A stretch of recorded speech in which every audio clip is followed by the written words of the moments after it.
Welcome back to D.A.D, and I can only apologize it has been so long since I put out a video for you guys. We had the summer holidays, we got new neighbors, they've been doing work on their house. The wife went to Canada, left me with the kids. I don't mind it.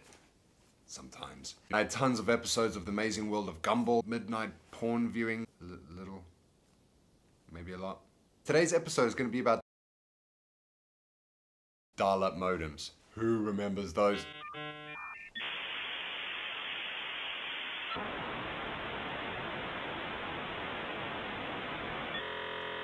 You done? You had to plug it into your PC, you had to connect it to your phone line, and you had to push a button that says dial in to the magical world of the web. It had some downfalls. Downloading Paris Hilton sex tape. Go. 14 hours.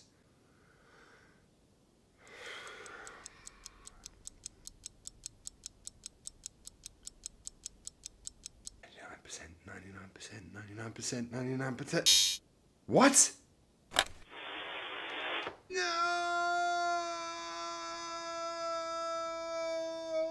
Kids these days are never gonna know that joy of taking a pen or a pencil and jamming it into a cassette tape to try and rewind it, or swing it around to rewind it, or fast forward, whichever way you wanted to go. The CD Walkman, you could carry this disc around in a player that you could try your best to fit in a jacket pocket, but never quite get it out because the headphone jack would be sticking out in an awkward position. You could take your music wherever you wanted. Then obviously when they introduced the anti-skipping in the CD Walkmans, having a brisk jog and you can have a 10-second anti-skip on there, bad boy, before you know your CD started going.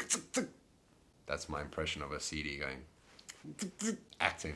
It's not for everyone. They'll never know what it was like to upgrade from a CGA to a VGA card, MIDI audio to 16 and 32, load up Windows with 28 floppy disks. Those old CRT bad boys, you know. Them had some junk in their trunk. Do you remember the days when you actually had to be home to pick up a phone to phone a friend? Didn't have mobile phones. You actually had to remember people's numbers. I can still to this day remember my home phone number in Johannesburg. I can remember my best friend's mobile phone, which he's now changed. I'm not happy about that. There was something so magical about your folks turning to you on a boring Saturday. Should we go to the movie store? It was like the library of films, man. You're just walking up and down those aisles looking for anything that was rated 18, you know, just glancing past those little parts, you're like, boobs. You go and you find these films, you get home, you take your tape, you put it in the VHS player, and then you find out that the fucker before you didn't have the courtesy to rewind it. Before DVDs became so commercially popular, there was a predecessor, the Laserdisc, which was about the size of like a record or a vinyl. It was huge. It was probably about that size. It was fun growing up in these times. It allows us to appreciate where technology is now compared to what we had to go through then. My kids have got things too easy. When they grow up, and I decide at what age I don't, we haven't really discussed this, but you know, they'll have mobile phones, they'll be connected to the world. It's not gonna be a data contract, because I know what I would get up to at school. It would not be checking up calculus and Pythagoras theorem.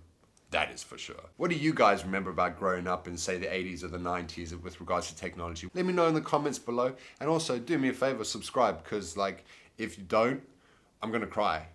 And I will put that up on YouTube. Actually, no, because then you guys probably won't do it to see me put up a video of me crying on YouTube. Like, comment, share, dislike, whatever, just show me attention. As well as, if you guys have any suggestions, any ideas for the show, anything that you want to collaborate on, just send me an email to dearagonyDad@gmail.com and let's get talking. I've already had a couple of people send me suggestions and I'm going to be working on those in the future and we'll get those out. So yeah, I'll see you guys later.